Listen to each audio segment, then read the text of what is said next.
నమస్తే welcome to today tomorrow నేను మీ నరేష్ చాలా మంది రాజకీయ నాయకులకు ఎమ్మెల్యే అవ్వాలనేది వాళ్ళ జీవిత ఆశయం ఉంటుంది ఒక పార్టీలో ఎంతో కష్టపడి ఎన్నికల సమయానికి ఎమ్మెల్యే టికెట్ దక్కించుకొని ఆ తర్వాత ఎన్నికల్లో పోటీ చేసి ఎన్నికల్లో ఎమ్మెల్యేగా గెలిస్తే వాళ్ళ జీవితాశయం నెరవేరినట్టు చాలా మంది ఎమ్మెల్యే టికెట్ రావడమే గొప్పగా భావిస్తారు ఎమ్మెల్యే టికెట్ వచ్చినాక ఇంకో టాస్క్ ఎమ్మెల్యేగా ఎన్నికల్లో పోటీ చేసి గెలవడం ఉచిత ఐవీఎఫ్ ఐయుఐ కన్సల్టేషన్ ఉచిత అల్ట్రాసౌండ్ స్కాన్ 49 అంటే సంతానం 49 అంటే సంతోషం గెలిచిన తర్వాత ఆ ఆనందం వేరే ఉంటుంది కానీ ఎమ్మెల్యేగా గెలిచి కేవలం 82 రోజులు ఎమ్మెల్యేగా ఉండి ఆ తర్వాత రోజు చనిపోతే ఆ బాధ కుటుంబ సభ్యులకు ఎంతగానో ఉంటుంది అచ్చంగా సికింద్రాబాద్ కంటోన్మెంట్ ఎమ్మెల్యే లాస్య నందిత ఎమ్మెల్యేగా గెలిచి కేవలం 82 రోజులు మాత్రమే ఉంది తన తండ్రి సాయన్న 5 సార్లు సికింద్రాబాద్ కంటోన్మెంట్ నియోజకవర్గానికి ఎమ్మెల్యేగా సేవలు అందించారు ఆ తర్వాత గత సంవత్సరం ఆయన చనిపోయిన తర్వాత లాస్య నందితకు బీఆర్ఎస్ అధినేత కేసీఆర్ లాస్య నందితకు ఎమ్మెల్యే టికెట్ ఇవ్వడం జరిగింది ఆమెకు గత అనుభవం కూడా ఉంది గతంలో ఆమె కార్పొరేటర్గా 2 సార్లు నిలిచింది ఒకసారి గెలవడం జరిగింది ఇక రాజకీయ వారసురాలుగా తానే ఉంది కాబట్టి కేసీఆర్ తనకు టికెట్ ఇవ్వడం అక్కడ సికింద్రాబాద్ కంటోన్మెంట్ నియోజకవర్గం నుంచి అపోనెంట్ కూడా స్వర్గీయ ప్రజాయుద్ధ నౌక గద్దర్ గారి కుమార్తె వెన్నెల గద్దర్ ఉంది అయినప్పటికీ లాస్య నందిత గతంలో తన తండ్రి గారు చేసినటువంటి సేవలు బీఆర్ఎస్ పార్టీ చేసినటువంటి అభివృద్ధి పనులు ముందుగా పెట్టుకొని ప్రజల్లో తిరిగి గెలవడం జరిగింది అయినప్పటికీ విధి ఆమెను 3 నెలలు కూడా ఒక ఎమ్మెల్యేగా పనిచేయనీయలేదు ఎమ్మెల్యేగా గెలిచి 3 నెలలు అవ్వక ముందుకే 3 సార్లు ఆమె ఏదైతే ప్రమాదానికి గురైంది ఒకసారి ఒక కార్యకర్తను చూడడానికి వెళ్ళి లిఫ్ట్లో ఇరుక్కుపోయింది 3 గంటల సేపు లిఫ్ట్లో ఉంది ఇక ఆ తర్వాత నల్గొండలో కేసీఆర్ తలపెట్టిన ఒక బహిరంగ సభకు వెళ్ళి రిటర్న్ అయ్యే క్రమంలో నార్కెట్పల్లిలో కారు అదుపు తప్పి ఒక హోంగార్డ్ని గుద్దడం హోంగార్డ్ స్పాట్ డెడ్ ఇక యాక్సిడెంట్ అయింది కారు కూడా ఇంకా సీజింగ్లోనే ఉంది దీనికి సంబంధించిన తర్వాత సుజుకీకి సంబంధించిన వెహికల్ని లాస్య నందిత కొనుగోలు చేయడం ఇక ఆ డ్రైవర్ని కాదని తన పిఏగా ఉన్నటువంటి ఆకాష్ని అంటే డ్రైవర్గా పెట్టుకుంది సో ఆమెకు హెల్త్ కూడా సరిగా ఉండట్లేదు ఎందుకంటే నల్గొండ సభకు వెళ్ళినప్పుడు కూడా ముందు కంటే చాలా సిక్కుగా అనిపించింది లాస్య నందిత కేసీఆర్తో పాటు మల్కాజ్గిరి ఎమ్మెల్యే అలాగే ఉప్పల్ ఎమ్మెల్యేతో దిగినటువంటి ఫోటోలు సోషల్ మీడియాలో పెట్టుకోవడం జరిగింది దాంట్లో ఆమె చాలా సిక్ అయినట్టు అనిపించింది అలాంటి లాస్య నందిత కొన్ని అనారోగ్య సమస్యలు అదేవిధంగా తనకు ఏదో జరుగుతుంది అనే భావనలో 2 ప్రమాదాలు జరిగాయి కాబట్టి కొంచెం ఆమె కూడా ఆరోగ్యరీత్యా కొంచెం బాగలేదు అని తెలుస్తుంది అయితే నార్మల్గా వైద్యులతోని కాని పని కొంతమంది చాలా మందిని వాళ్ళు సంప్రదిస్తూ ఉంటారు ఏవైనా దిష్టి పోవాలన్నా కూడా ముఖ్యంగా దర్గాలకు కూడా వెళ్తుంటారు వాళ్ళు ఏ మతం అయినప్పటికీ హిందువులు ముఖ్యంగా దర్గాలకు వెళ్ళి ముస్లింలే కాకుండా హిందువులు వెళ్ళి తాయితులు అవి కట్టించుకుంటారు అలాగే ఆమె ఒక దర్గాకి వెళ్ళడం జరిగింది ఇక దర్గాకు వెళ్ళి ఆమె రిటర్న్ అయ్యే క్రమంలో అంటే దర్గాలో వెళ్ళి నైట్ అక్కడ స్టే చేయాలంట ఒక నైట్ నిద్ర చేయాలంట సో ఆమె దర్గాకు వెళ్ళి అక్కడ నిద్ర చేసి తెల్లవారే క్రమంలో 4ంటికి ఆమె బయలుదేరి 5:30 ప్రాంతంలో రింగ్ రోడ్లో తను వస్తున్న కారు యాక్సిడెంట్కి గురై చనిపోవడం జరిగింది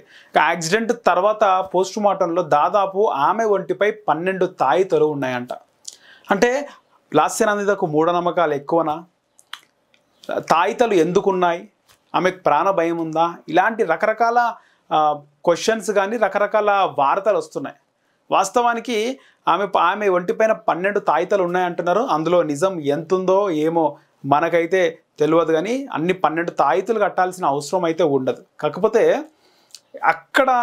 ఆమె దర్గాకు వెళ్ళిన మాట నిజం దర్గా నుంచి వచ్చే క్రమంలో యాక్సిడెంట్ అయింది దర్గాకు వెళ్ళినప్పుడు 1-2 తాయితలు ఒకటి చెయ్యికి కడతారు ఒకటి మనకి ఆంపిట్కి కడతారు ఒకటి మెడలో వేసుకుంటాం అలా తాయిత ఇచ్చిండొచ్చు ఎవరి నమ్మకాలు వారికి ఉంటాయి సో కొంతమంది గుడిలలో నిద్ర చేస్తారు కొంతమంది మసీదుల్లో కొంతమంది చర్చిలో నిద్ర చేస్తారు ముఖ్యంగా ఈ ముస్లింలే కాకుండా హిందువులు కూడా దర్గాలో వెళ్ళి ఆ దేవుణ్ణి దర్శించుకోవడం అక్కడ లేకపోతే అక్కడ ఉండడం తాయితలు కట్టడం హిందువులకు కూడా ఆనవాయితీ చాలామంది నమ్ముతారు కూడా ఆ విధంగానే ఆమె అక్కడికి వెళ్ళిండొచ్చు కానీ వచ్చే క్రమంలోనే ఇలా జరగడం ఇంకో వెహికల్లో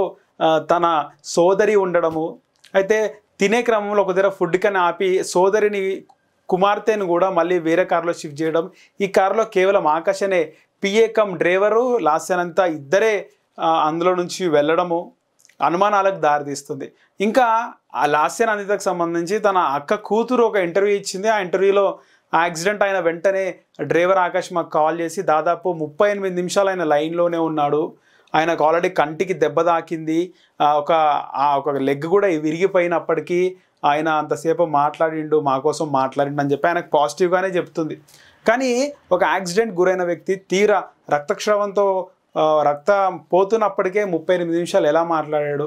ఆ దారిన పోయే వాళ్ళు ఎవరు కూడా, అంటే ఎంతోమంది వెళ్తుంటారు, పొద్దున టైం కాబట్టి తక్కువ మంది వెళ్ళినప్పటికీ ఎందుకు ఆపలేదు? అటు నుంచి ఒక పెట్రోలింగ్ వెహికల్ పోయిందని కూడా అంటున్నారు. సో రకరకాల అనుమానాలు వస్తున్నాయి. ఈయన సీటు బెల్ట్ పెట్టుకోవడం, లాసినంత సీటు బెల్ట్ పెట్టుకోకపోవడమే ఆమె మరణానికి కారణం అంటున్నారు. ఆమె సీటు బెల్ట్ పెట్టుకున్నప్పటికీ ఆమె చనిపోయింది, నా బ్రతికి ఉన్నాడు. కానీ 38 నిమిషాలు అంత యాక్సిడెంట్ అయ్యి కూడా 38 మినిట్స్ ఆయన లైన్లో ఎట్లా ఉన్నాడు అనేది ముఖ్యంగా ఒక డౌట్ అనేది వస్తుంది. దీనికి సంబంధించి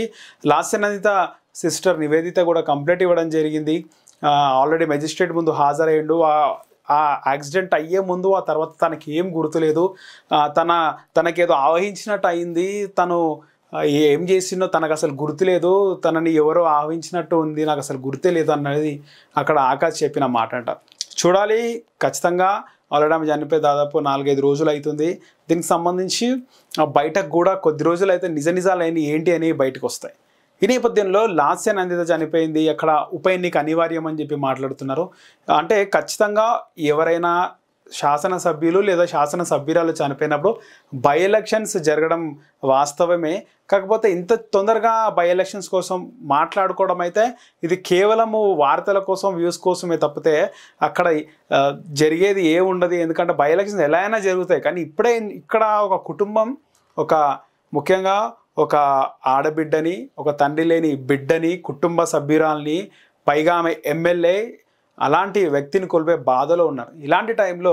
ఇక్కడ నుంచి చాలామంది వెళ్ళి అక్కడ గద్దర్ గారి కుమార్తె వెన్నెలను అడుగుతున్నారు, ఇక్కడ నుంచి మీరే కదా పోటీ చేయబోయేది, ఇంకా పోటీ చేయడం ఎట్లైనా ఉంటుంది, కాకపోతే ఖచ్చితంగా దానికి ఒక టైము షెడ్యూల్ అనేది ఉంటుంది. ఇక్కడ ఆమె 10 days అయిపోయిన తర్వాత, కొద్ది రోజులు అయిన తర్వాత, రోజులు పాతబడిన తర్వాత ఖచ్చితంగా ఎన్నికల వాతావరణం అయితే వస్తుంది. కానీ ఇప్పుడే ఎన్నికల కోసం మాట్లాడుకోవడం అయితే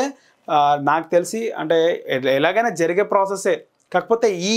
బాధలో మీరు పోటీ చేస్తారా, మీరు పోటీ చేయరా అనేది ఒకటి మంచిది కాదని చెప్పేసి అయితే నా అభిప్రాయం.